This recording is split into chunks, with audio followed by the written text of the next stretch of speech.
Good afternoon, you all. Hi, everyone. How you all doing? A pleasant afternoon. It's a lovely day. Today is a beautiful day. How you all doing?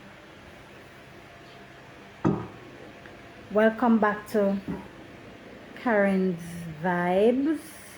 Karen Vibes. So that's KARENVIBES with an exclamation sign. And you find my page on YouTube. Alright, so glad to be in your space. Thank you for having me in your space. And we're back to do some more reading. So story time again. But before I start with my reading, just a few comments I want to make. You know, first of all we want to send our condolences and just send prayers and lights and love to persons out there who have lost loved ones. A lot of people have been dying.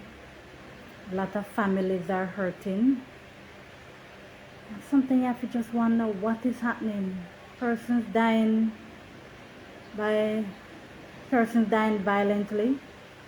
You know, persons who have died by natural causes. Persons who have lost their life for one reason or the other. We just want to send out, send light to them, send prayers. Just something you have to wonder what's happening in our country. What is happening? What is happening? As a matter of fact, all over the world. There's just a lot of crazy things that are happening. And then you can't keep up. Because 1 minute you hear of this story, by the time you're to digest that and start talking about and whatever, you hear of something else again. So you just can't keep up. Things just keep happening. We have to just try to be our brother's keeper, try to be supportive of others. And we don't have to know the persons to be supportive. Because people just think, say, the person have to be your family or your friend for you to be supportive. We just have to try to be supportive of each other. Try to, Jamaica, make we try to live love, try to be our brother's keeper. Try to love persons. Just try to just watch each other's back. This killing and this that is in the air, the violence is just off the chain. But with all of that, we still have to keep a positive attitude. Still have to be positive and do what we can do in our own corner to make a difference, So we have to do that. Anyway, as I usually say, grab a cup of tea now. Too early. A lot of people don't drink tea now. Some people do drink tea in the evenings. I was watching this video on YouTube. I forgot the guy's, no, not YouTube, TikTok. I forgot his name of his page. When I come back on the next time tomorrow, I remember his name. He was talking about oregano leaves, ginger. That is a good tea to have, but I have a lot of oregano leaves here. And I think it's the same leaf they call Kool-Aid thyme or something of the sort, or Chinese mint. Love it. I normally put it like in soup and stuff like that. But I didn't know it could use for tea. See? Even the same, I heard Amber on IRFM talking about thyme. That thyme is good to make tea. And most of us just know thyme to just, you put in your pot, your stews and your soup and your rice and peas or whatever. Most people didn't know say can make tea. I didn't know that oregano leaves can make tea, and trust me, makes lovely tea, as the guy said, with the ginger. So, and I'm trying to drink a lot of herbal stuff now, trying to keep my diet as natural as possible. So, to keep, healthy. So I implore that you guys do that. Take care of your health, take care of your body. Oh gosh, guys, if you see my hair look maybe weird or look funny, I started grooming the root of my hair. So when the root grows out, I tighten it. So I started doing the back, and I haven't done this side as yet. So I didn't want the back to get tangled. I didn't want the front part here to get tangled with the back. So I just leave it like this until I finish it later. So if it looks weird, don't mind that. Yeah, I think probably I plan on, I don't know, maybe plan on cutting my hair and maybe start growing it afresh. I started growing my locks about about nearly 14, no, 15 years now, nearly 15 years. And some of it fell off along the way because I used to dye it and bleach it, and I stopped doing those things now though. As you live, as you grow older, you learn that those things are not good for your hair and stuff, and it's still not really bad. So I don't know, I don't make up my mind yet. Each time I decide to start, I go and cut it and start a new growth. I say no.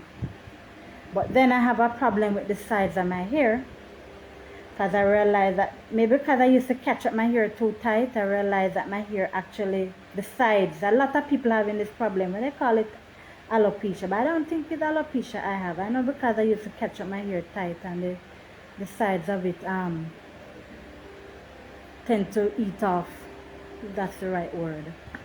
So I was watching this other video on YouTube where they were saying that cloves and ginger, boil it, put it in a spray bottle and spray your hair root with it, and it does wonders. Well, I started doing that I didn't put, to be honest, I didn't put ginger in it. I just put boil the cloves and I put in a spray bottle. And I don't know, when I spray it, it really make the scalp of my scalp tingle. Really gives me a good feeling. So I've been using it. As I said, just 1 week now. So it will take time. So the sides of my hair this one fell off. I just kind of twine it and leave it like that. So the sides of my hair can go back. But from that, I love my hair, and I love my natural hair. You know, somebody was saying to me last week, boy, Karen, when you do your videos, why, you know, try to put on like a makeup and, you know, make your hair whatever. I said, I don't like wearing makeup. I like just being just me, not putting on nothing. I like my big nose, and I love my big eye, and I love my big lips, and I just love me. I would not change me for nothing in the world. Yeah, I love me. I love just the way I look. I'm putting on nothing to please anybody or to look what they call it, so-called world beauty, or what the world sees as beauty. No. My big forehead and my big lips and my big eye stay. I love myself. Love me. Anyway, with all of that now, let's get into our reading. Don't want to be too distracted. Alright, so we had finished chapter 8. So chapter 8 was Papi Matlock loses his car, and we know the drama with that. So we soon finish this book and go on to other interesting stuff, so don't get bored. And then we had gone on to the morning match, which was chapter 9. And we had started reading a bit of it until we had stopped at God sent her at the right time. Hold on, sometimes this phone is not. That's okay. I need to get how you call it there. Waiting to get that. I'll get one shortly. Phone stand where I can have my phone properly. Tripod.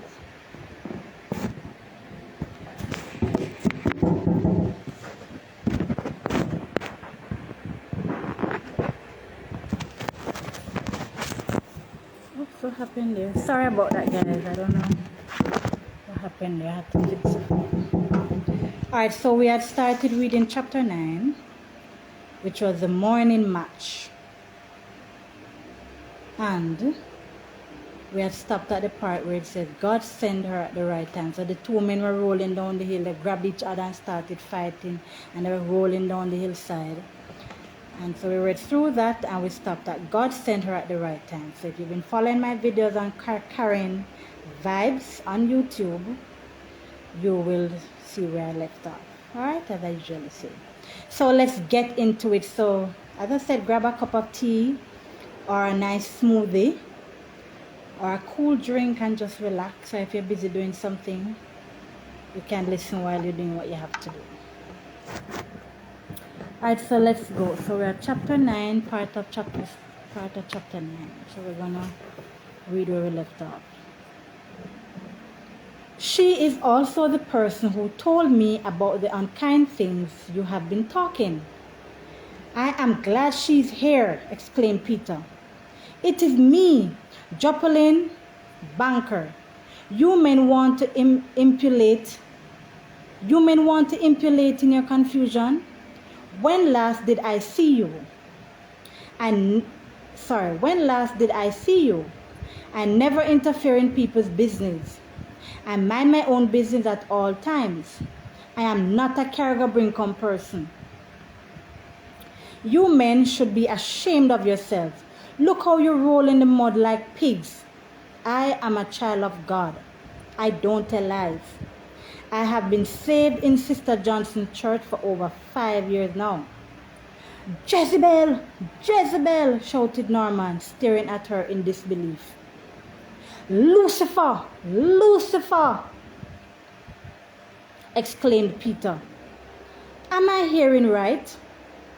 Mr. Butters and 2 other men came around the corner. One looked at the other 2 men covered with mud and he started laughing. Ha ha ha ha, way! He laughed repeatedly until everyone had to laugh. Smiles appeared on the faces of the 2 combatants as Mr. Butters continued to laugh. What a damn man can laugh, exclaimed Norman, not deciding whether to be angry or not. Seeing that their source of information was without credibility, they put away their difference and shook hands. The other men went back to the hillside and continued their work, but Peter and Norman had to leave, as they were too unsightly to remain. It was shortly after 10 o'clock when 2 women could be seen making their way to the hillside. One was carrying a large bamboo basket expertly balanced on her head, a gourd with water in one hand and a metal container in the other. The other was carrying a kerosene pan with coffee on her head, a bucket with lemonade in one hand and a large jug with hot chocolate tea in the other. 12 motor oil tins with handles suspended from a string she attached to her shoulder. Their loads were heavy, but these young, sturdy mountain women were no strangers to such weight. They came to a small level area on the hillside and carefully put down their load under the shade of a mango tree. Before they could say a word, there appeared Old Iron Blue and his dog, as if from nowhere. "Me come good time," he declared, laughing. Me foot not too short this time. 2 of the men gone home. I will take care of business for them. "Fling down your tools and come. Food time now," he called. The men did not respond. If you don't want to come to eat, nothing is wrong," he advised. In a moment they all came. 2 bread and some fritters remained after they were served. Old Iron Blue wanted all 2 bread and the remaining fritters, and we all know how Iron Blue crib. We don't know saying crib. Crib differently. They gave him 1 and some fritters. They offered him some coffee, but he refused it, saying he would pour a drink from the bucket with lemonade. He went and sat behind a large tamarind tree. No one saw when he was leaving. He waited until their attention was directed elsewhere. The men sat and chatted for a while. One son looked into the sky. "It is about time we go back to work, but I think I should get a glass of lemonade first," he said.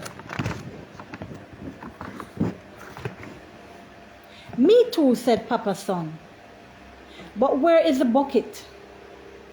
"It is over there by the tree root where Old Iron Blue had been sitting," one son advised. "You bet no lemonade is left in it," said one of the men. "Don't care how his gut big, he dare not drink all that lemonade," one son stated, walking towards the bucket. He got near enough and saw that it was empty. "Him drink it off clean," he exclaimed. "See it there?" He continued, turning the bucket down. "It is as dry as chip." "Him drink it off clean," he exclaimed. See it there? He continued, turning the bucket down. It is as dry as chip. One started laughing, followed by another, until everyone was laughing raucously. The men continued to make jokes of him and his great appetite until their conversation drifted into other areas. "Tell me, Caspar," said Paul, "what is meant by Joe Reed's justice?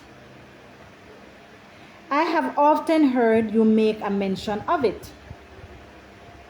"Let me see what I can recollect," said Caspar, his head buried so deeply in his felt hat that his eyes were barely visible. During the process of colonization of one of the countries of Central America, the first set of colonists to reach there were Spanish-speaking people. These people practiced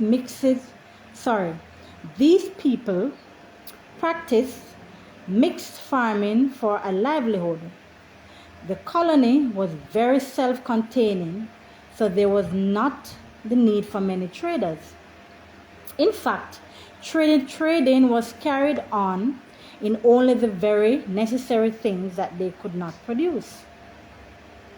These colonists existed as a loose band of mainly farmers without any ruler or governing authority. But there was so much respect for the rights and property of each other that there was always peace and cordiality in the country.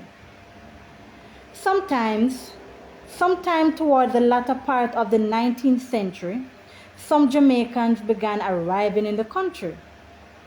After a few years, many Jamaicans had found their way there. Among the arrivals was a man named Joe Reed. Though he was unable to read, he was a very clever man with remarkable common sense.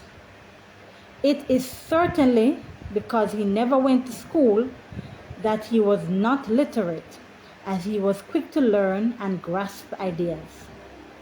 He learned to speak Spanish remarkably quickly and with such fluency, surpassing many of the natives.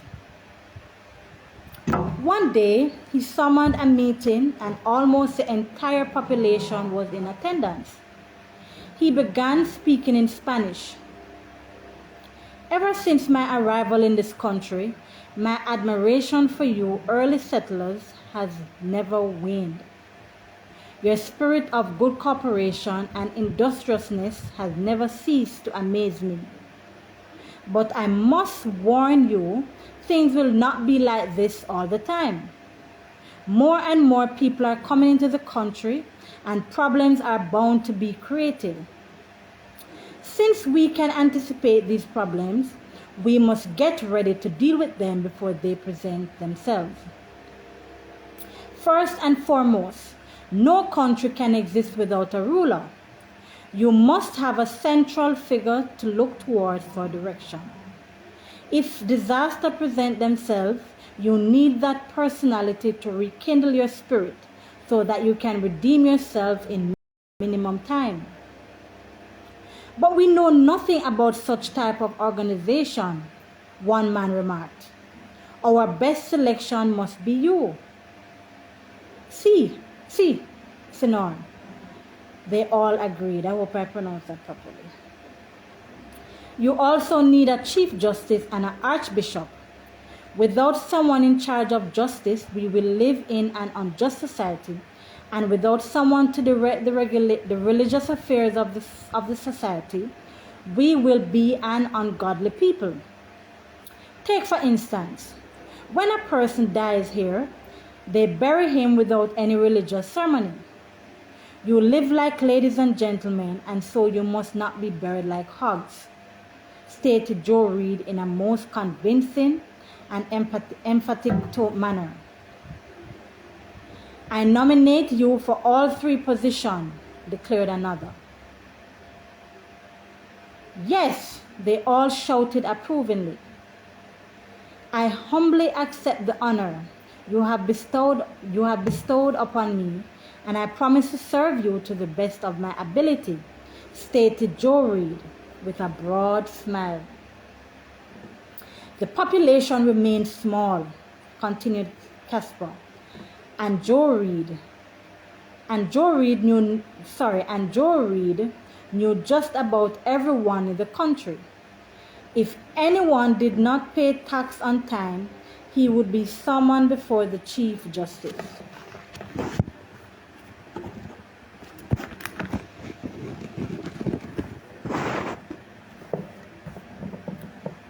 And ordered to pay 2 or 3 times what he owed. If he hesitated, he would be charged for contempt of court and the fine doubled. When Joe Reed got married, he found a very suitable accomplice in his wife for inflicting injustice and tyranny on the people. One day, a man by the name of Armando came to seek audience with the president. On arriving at the gate, he was invited politely by the president's wife to take a seat outside the house near the president's bedroom. He sat for 2 hours. No one said anything further to him. Every now and then, the president's wife went by. Armando became impatient and asked Sonora Reed as she passed if he had to wait much longer. "Hush, hush," said Sonora Reed. "You are sitting near the president's bedroom. You could be in problem if you disturb his rest." "My rest has been rudely disturbed," resounded the president, flying open his door to see who was responsible. "Young man," he shouted angrily, "you are responsible for disturbing my rest? I fine you 1,000 pesos. "Oh, so you are hesitating?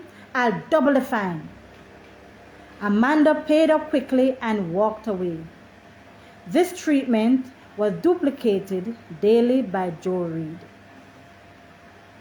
One day, 2 men who were in dispute over the possession of a plot of land arrived at the president's home. They had come to see him in his capacity as Chief Justice. They had already exhausted all other means of trying to make a settlement, but to no avail. Their last recourse was to have dialogue with Chief Justice Joe Reed. Reluctantly, they proceeded to his residence. Here you know. He carefully questioned them to find out who was in the better position to pay a fine that he intended to impose. All his questions were centered on their financial state. Being satisfied that one of the men was in a better position to pay a fine, he imposed his fine and awarded the land to the other man. He cared not who was the rightful owner. I don't know what kind of justice that. In his capacity as Archbishop, continued Casper, preaching a sermon at the funeral service of a young man who fell from a horse, fatally injuring himself, as he said, "We come to dispose of the carcass of Ronaldo Ortiza. He lived like a brute, died like a brute. Sudden death without repentance. Hell be his portion." What kind of funeral is? Hell be his portion. In his lifetime he paid no taxes, for my wife cannot find his name in our tax book. He left behind no offspring. His only possession was this mullish old horse that took his life. It is clear that he served neither God nor mankind. Why should we spend more time over this worthless carcass? Only the offense that his mortal remains would create, while we afford him this plot of ground. Mold over the carcass with haste, he ordered as he jumped on his horse and rode away. If there were disagreements with the sermon, no one dared to show it.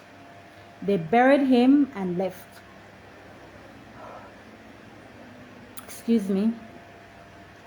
After a while, Jamaicans began to pour into the country, Casper stated with an emphatic look on his face. To be frank, Joe Reid was very helpful in directing the new arrivals to areas where employment was easily found. When the president decided to call his first national conference, there were already thousands of Jamaicans in that country. Both the native Spanish-speaking people and the newly arrived Jamaicans attended the conference. Addressing the gathering, he deliberately spoke in English. "My fellow Jamaicans," he said, "the natives of this country are a set of damn asses. The names they give to the things that God created tell how stupid they are. Take breadfruit, for example. As you look at it, you see that it is to be called breadfruit. Every part of it resembles a breadfruit. These asses call it fruit upon. Do you see any part of it looks like any fruit upon? Don't a breadfruit looks like a breadfruit?" When the natives heard the one word that they knew, they cheered Joe Reid loudly. They thought that he was telling the Jamaicans about the crops found in the country. So you see, just like when you go some places and Chinese or other nationals speaking in their own language and you don't understand what they're saying, you probably laugh and chat to them and probably them all talking you and you don't realize either. I do tell myself that I want to learn at least at least 3 other languages. So I'm gonna get on doing that. That's another goal that I have in mind. Alright, ready? Okay. Alright, so they thought that he was telling the Jamaicans about the crops found in the country. "Look at the water," continued Joe Reid. "God created it to be water and nothing but water. This set of asses call it agua. Take a glass of it and look carefully. Does it resemble agua?" Again, there was a robust cheer. Poor thing to hear what the man saying, then understand Spanish. Finally, remarked Casper, 2 Jamaicans, James and Jeremiah, who, after spending 5 years in the country, had done very well financially. They decided to return home. They remembered that it was the president who advised them where to get a good job. They were both very grateful as they were able to save enough money to start a business back in Jamaica. They were both very happy. They knew exactly what they would do when they returned. They were on their way to the pier to catch the sailing boat to take them back to Jamaica. It was about a day's journey.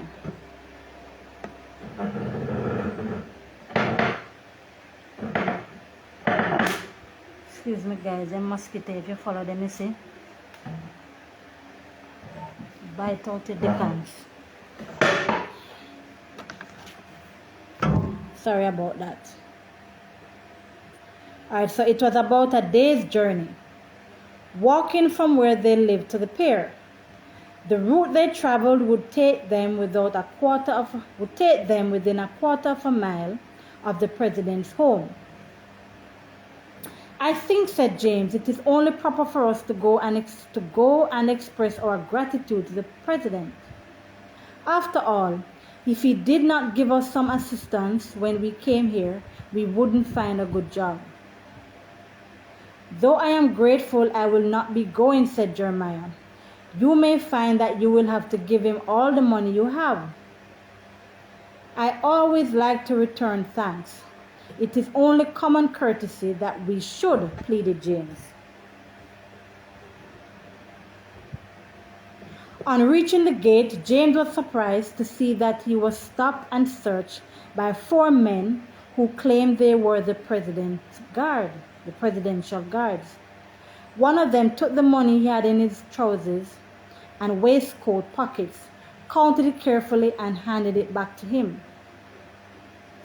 "I will have to escort you to the president," said the guard. When he went into the yard, he noticed that massive construction work was taking place on an enormous structure. The guard took him into the president. After whispering something in the president's ear, James saw that Joe Reed's face lit up with glee. What did the guard tell him to make him become so happy? "Step a little closer, my friend," said the president in a cordial voice.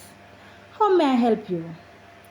"Well," said James, "I come to bid you goodbye. I am on my way home, but I remembered your kindness in directing me to a place where I could find a good job. I could never leave without expressing my gratitude." "I am indeed pleased," approved the president. "People who are so grateful for my small assistance usually get additional blessing. But you seem to have done much better than most Jamaicans, including me. We all came here to earn some money and return to our native land. See that coconut tree, how tall it is? See that coconut tree, how tall it is? It grows. Sorry, wait there.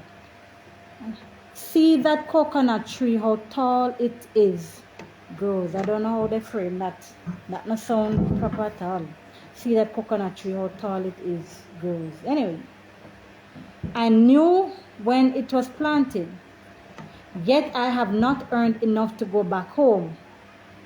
But before I proceed any further, tell me, have you ever done anything wrong since you came here?"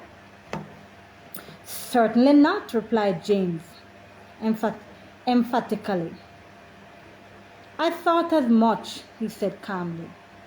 "You should be remembered for something. Remember, it is not the good that you do which people remember. I hope you don't take what I say too seriously, though," he grinned. "But you could do something bad. See a little dog running by there," he laughed jokingly. "Take that pebble and hit it." James burst into laughter, took up the pebble and hit the dog. "Here, here, here, here," went the dog as it... Did that the dog say? "Yeri, yeri, yeri," or something like that.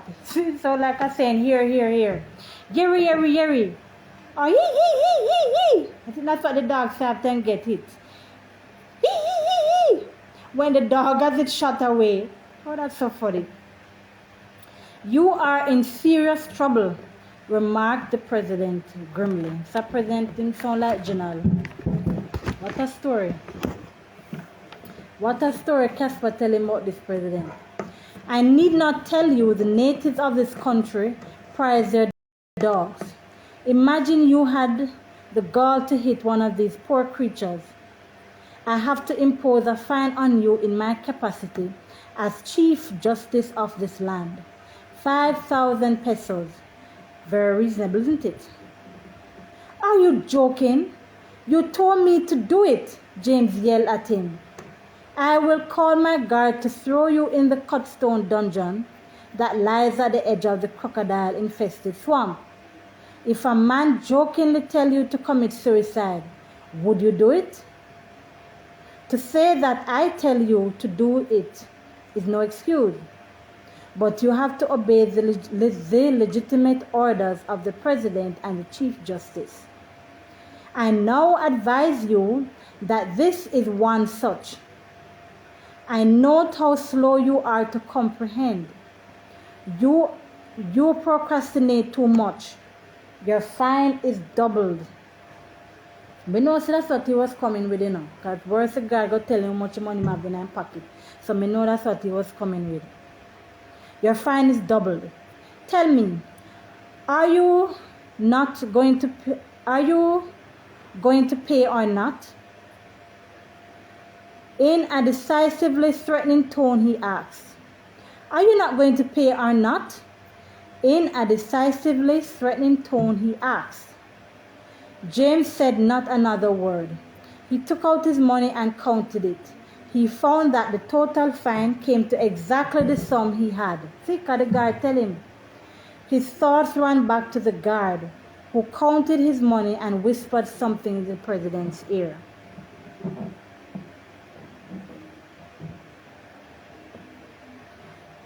Tell us more of this, Joe Reed, demanded the men at the morning match. We want to hear. Tell us more of this, Joe Reed, demanded the men at the morning match. We want to hear more story. But if we do, my work won't finish, complained Seacap. It is time for us to get back to work, Casper urged. What eventually happened to him? Asked one of the men. Like all tyrants, his end was bitter. But I can't go into that now. It is working time again. So Casper was sitting telling the men about this president back in the colonial days. The men got up, dusted their pants bottoms, yawned and stretched, and went back to work. They sang cheerfully as they worked. Another 2 hours passed, and they began to leave one by one. So that's the end of chapter 9. The end of chapter 9. Alright, so we're going to go in now to chapter 10.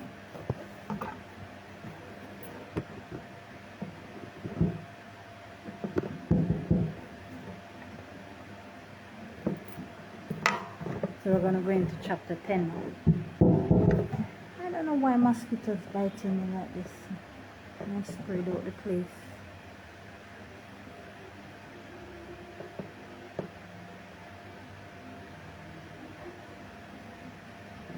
So chapter 10, Old Iron Blow gets a lady. Here, Tori, come to bump. Old Iron Blow gets a lady. It was Monday morning. Miss Joplin, as usual, was early out of bed. She glanced towards the east. On the horizon, the sun had not yet peeped, but the clouds had brightened in all their hue and glory, with strands of silver, orange, and red falling back to dull gray towards mid-sky. She lingered a while, then set out to the little shop in the village square to make her purchase for the day. Each morning she purchased just enough to last her for the day.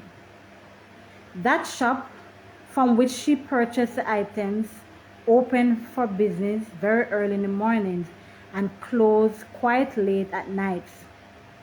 There was really no urgency in the time for anyone to go shopping, but Miss Joplin liked to be the first customer.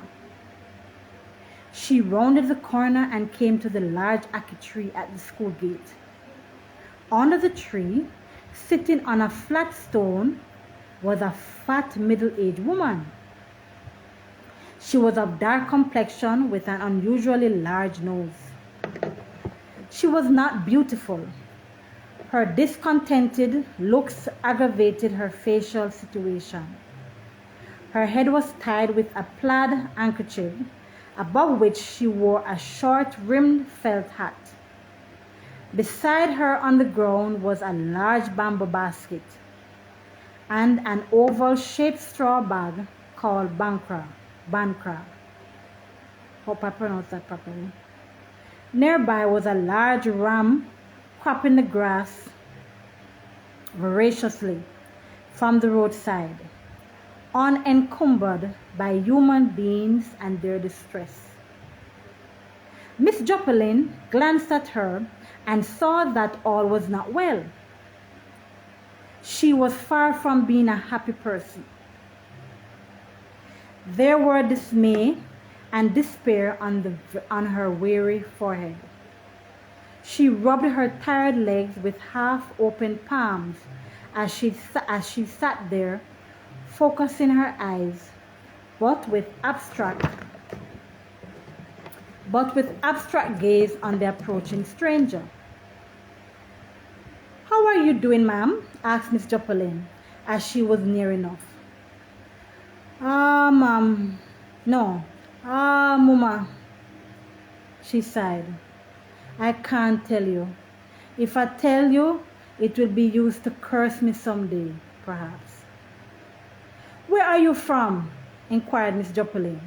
"And why are you on the road so early? Where are you going? How did you get to this place?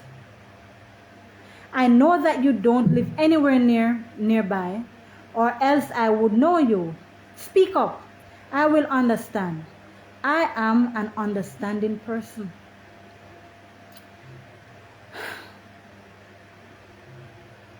"It is a sad story," she replied, as she wiped her eyes to clear away the fog. "But spare me a minute and listen. You see, I lived with this man in Blue Ground District for over 20 years. When we met, he lived in a rented room at the back of an old shop. We worked together until we got an acre of land from his mother, and we built a lovely house on it. We always talked about getting married, but we never quite got around to that because we wanted a large and extravagant wedding. Though he did not marry me, I cared for him very much. I washed and ironed his clothes, made sure he got 3 meals per day, and gave him his big glass of carrot juice or punch at bedtime. 2 weeks ago, he cried that he had had a bad headache. I tied castor oil leaves to his head and gave him mint tea. Before we could carry him to the doctor, he was dead. He was dead." She sighed. "Some people said it was a duppy that boxed him down and killed him. The doctor who conducted the post-mortem said he had brain damage. I don't know what to believe, but I can't understand how the hearty man just did so. As soon as he was buried, his brothers and sisters told me that I had to leave the premises because it was a family land that I was not related to any of them. I used the last penny I had to bury him, and imagine, this is the treatment they gave me in return. Imagine that. Now, I am a wanderer. I don't really know where I'm going. All I have is these few pieces of clothes and this ram goat.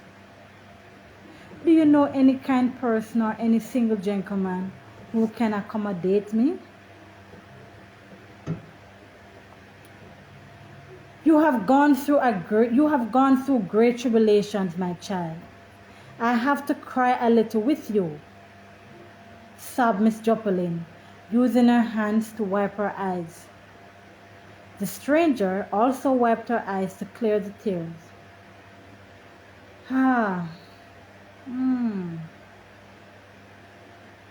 "Let me see now," pondered Miss Joplin, with sympathy covering her whole face.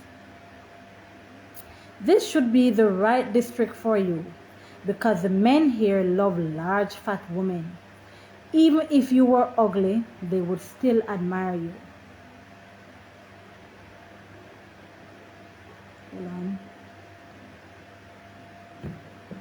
Even if you were ugly, they would still admire you. But you are far from being an ugly person. Your nose is a bit big, yes, but you are not ugly.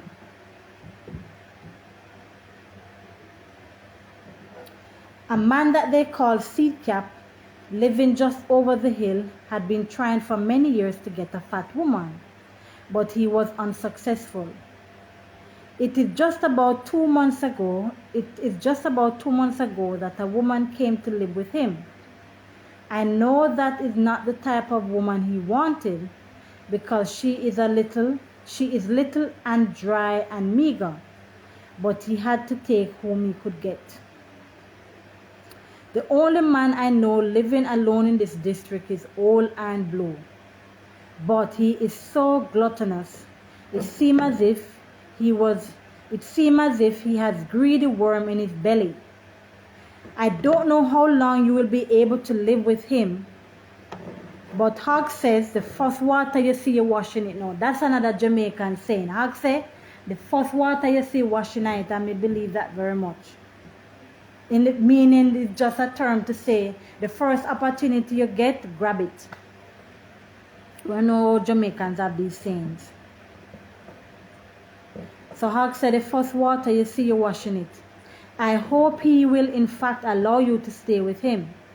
Let me take you there right away to his house before he leaves on his first mission.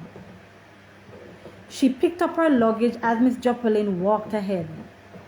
Miss Joplin led the ram for her, tugging at the rope every now and then to get the reluctant creature to cease scraping the Spanish needle by the roadside. When they arrived at Old Iron Blue's house, they saw him standing, turning his face to the heavens as he held back his head to give his throat a proper gurgle. He used one hand to hold his cap in place so that it did not fall back. The water gurgled as loudly in his throat as one of those giant frogs found in Mr. Chambers' pond at Scotch Hall. So that's how the gurgle in his throat sound. Miss Joplin called. He lowered his head. His jaw ballooned with the relocation of the water. He emptied his mouth and looked at Miss Joplin and the stranger. How you do this morning? Miss Joplin asked. He spewed the last drop of water from his mouth and sprayed in his cap. Me hearty, ma'am, he replied. Then who is the stranger? He inquired, looking very puzzled. As to the object of their mission, he said, then who is the stranger? He inquired, looking very puzzled as to the object of their mission, and so early in the morning with luggage and a ram goat. A woman I carry for you, she informed him. I hope you are not joking, because I was just thinking of getting a woman to put at my yard. As I see her, I know that she can cook plenty food. What a way she look well. Fat and nice and round. Oh my God. Old Iron Blue's eyes were laughing, but since he was not yet certain of the situation, it was too early to let his lips join in the laughter. It is not a joke. I am glad that you are thinking that way, as I often heard you say you want a woman, observed Miss Joplin with an overpleased smile. So what is your name, ma'am? Inquired Old Iron Blue in serious contemplation. My name is Dorcas, she replied. I never heard anybody named Dark Ass. Oh Lord, she says Dorcas, and him thinking you're Dark Ass. Okay, oh well. I really never heard anybody named Dark Ass. But I will love you because you are very fat, he smiled. Bulrush boy, you have a mistress at last. The dog curled his nose and grumbled. Not Dark Ass, I said. Darkest, trying to correct his pronunciation. Dark horse, he inquired. Dark horse or brown horse? I don't matter about the name because you are fat. I'm only taking her into his house because she's fat. He smiled. Sorry. Alright, let me read back from here. Dark horse, he inquired. Dark horse or brown horse, I don't matter. I don't matter about the name because you're fat. Never mind, I will soon get it right. Let me help you to put your belongings into your new home. Whose Ramgoat? She said it belonged to her. I'm still not convinced that you and Miss Bank are not making joke at me. But let me see where we go from here, he stated, trying to assess the situation. So Old Iron Blue have wife now. Me see how him and her going work out with the food. Cause him crib not up your son. Alright, so let's finish this chapter, because it's nearly just one more page. He pointed to the lamp on the table. See that lamp? What is written on the shade? Home, sweet home, she replied. Okay, he said.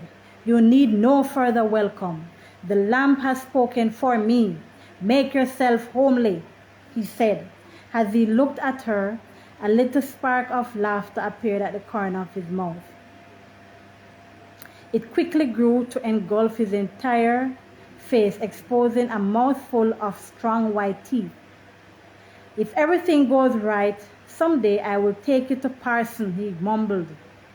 You know, say some people used to do things in the old day and just find a woman and say, oh, I'm going to take you to the Parson and marry them, whether they love them or not.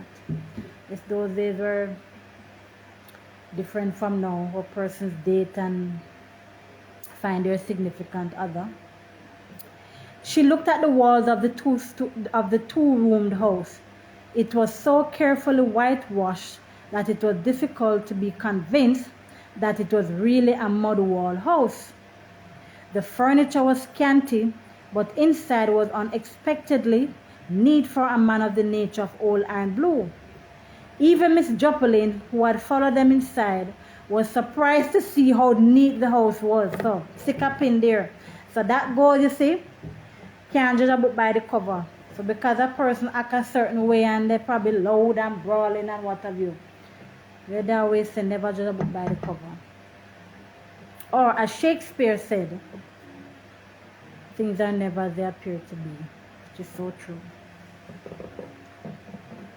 Looking at Old Iron Blue, why are you twitching your lips like that? She asked. I am exercising my mouth to kiss my woman when you are gone, explained Old Iron Blue, displaying unusual humor. Miss Joplin smiled and said nothing. It did not take long for everyone to know that Old Iron Blue had a lady at his home, because no know Miss Joplin already. She should have got spread about the place, because she not keep nothing, so no know she done. Because Miss Joplin was the first to know. That evening, Mr. Batters was seen dying with laughter in the village square. A few people gathered to find out why he was laughing so much. Every time he tried to pause to tell them, he was overcome by a new bout of laughter. At last, he was able to blurt out, I hear Old Iron Blue has a fat woman at his house, and then he started to laugh again. Everyone was forced to help him laugh. You know, Mr. Batters love laugh. Everyone in the village wanted to know Old Iron Blue's woman. Seedcap heard that she was a fat woman and he wanted to meet her more than anyone else. I wonder why. By the following morning, everyone passing on the road turned into Old Iron Blue's gate. They called, Miss Darkass! Miss Darkass! Miss Darkass! Miss Dunkass! Miss Dark Horse! One child even called, Miss Duck Ants! Miss Duck Ants! She did not seem unduly perturbed about the pronunciation. As soon as she responded and came from her house, the person called her would say, I'm just telling you how to do, ma'am. Then retraced his steps and disappeared. Miss Dorcas was wondering how these people were so full of good manners. What she did not know was that they merely wanted to know her. Old Aunt Blue told her that she could help with other household chores, but he would do the cooking. She wondered why he wanted to cook, but at the end of the first day with him, the reason was obvious. No woman would give him the amount of food that he took for himself. With the coming of Dorcas, he had to make some adjustments to his lifestyle. Instead of running off to catch Miss Rebecca's breakfast first thing in the morning, he stayed and prepared for his woman and himself. He had given up that, but he was not prepared to give up his other appointments. Shortly after breakfast, he informed her that he was going to work in the field. He took the opportunity to stop at one home for breakfast.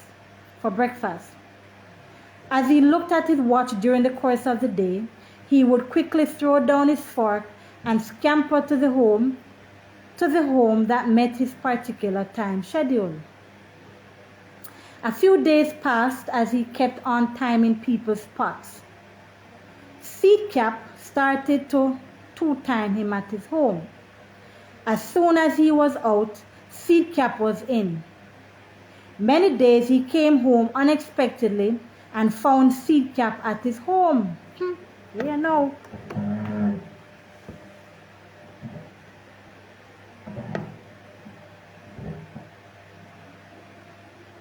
People waited for his reaction, but he did not seem the least perturbed. Everyone seemed to know what was happening except Old Aunt Blue. In this small rural community, everyone knew each other very well, and any unusual event quickly spread. There was never much to speak about, so events like these were great sources of gossip. When one heard Miss Joplin explaining the seriousness of these misdeeds, they took on alarming proportions. People who were guilty of such misdeeds, she often said, would die early and go straight to hell. Poor Miss Nora, Miss Joplin said to Mr. Batters one day as they met on the little track that led from the main road to Cow River. Who is Miss Nora? Asked Mr. Batters, narrowing his eyes and wrinkling his face inquiringly. You don't know? You don't know? Miss Nora is the woman that Seedcap has at his house, she informed him. What is wrong with her? He asked with urgent concern. Don't you see that Seedcap is not paying her any mind? All day long he is at Old Aunt Blue's house with his woman. Sometimes the poor woman is so hungry until her mouth white. If people don't offer her food, hunger kill her. I am going to encourage her to leave Seedcap, and I'm going to encourage Old Aunt Blue to run him from his yard. Miss Joplin succeeded in getting Miss Nora to pack her belongings and leave one day while Seedcap was away. When he came home and found that she was gone, he seemed very happy. So Miss Joplin, do him a favor. Now she went to Old Aunt Blue and inquired if he knew that Seedcap was visiting his home very often, of late. I am aware of that, he replied. But why do you ask? And can't you see the reason why? She asked, opening her eyes widely and leaning her head to one side, like she must say it like this. You don't know the reason why? You don't know why? No, insisted Old Aunt Blue. Perhaps Dorcas give him food when he comes. If it were food, it would be good. One day you will find out why, she predicted as she walked away talking. Joplin was a very wicked woman. Joplin, you are a very wicked woman. A lie you ready to tell from a woman, he blurted angrily. Even Beliside and Kong Teeth heard. They talked about it when they met at the rum shop to drink. They talked about it when they worked at the field or anywhere they met. Oh my goodness, alright, so I have to cut it here because my time is out. So guys, we'll pick up from